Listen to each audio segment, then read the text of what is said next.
নমস্কার বন্ধুরা, এই মুহূর্তে সবথেকে গুরুত্বপূর্ণ যে প্রশ্নটি সবার মনে ঘুরপাক খাচ্ছে গোটা পশ্চিমবঙ্গবাসীর মনে, বিশেষ করে মা বোনেদের মনে, সেটি হচ্ছে অন্নপূর্ণা ভান্ডারের টাকা কবে থেকে ঢুকবে, আর কি অন্নপূর্ণা ভান্ডারের টাকা ঢুকবে না, যদি না ঢুকে তার কারণ কি। তো এই সমস্ত প্রশ্নের উত্তর আজকে আমি দিব। ইতিমধ্যে পশ্চিমবঙ্গের মাননীয় মুখ্যমন্ত্রী শুভেন্দু অধিকারী মহাশয় জানিয়েছেন অন্নপূর্ণা ভান্ডারের টাকা আগস্ট মাসের টাকা এখনো কিন্তু দেওয়া হয়নি, এবং এই টাকা শুধুমাত্র যোগ্যরাই পাবেন।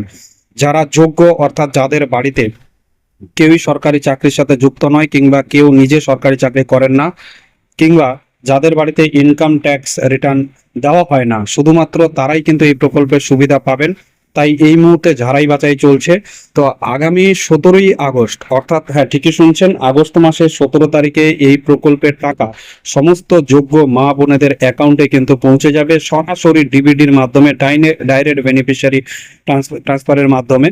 তো ইতিমধ্যে যারা টাকা পাননি বা যারা জুলাইয়ের প্রকল্পের টাকা পেয়েছেন, ঠিক আছে, তারাও যেমন চিন্তায় রয়েছেন যে এই মাসে টাকা কেন ঢুকলো না, কবে ঢুকবে, এবং যারা একদমই পাননি, অর্থাৎ যাদের আন্ডার ইনকোয়ারি দেখাচ্ছে, তাদের তো চিন্তার শেষ নেই। তারা বিশেষ করে বেশি চিন্তায় রয়েছেন, তারা কি তাহলে কি প্রকল্পের টাকা পাবে কি পাবে না।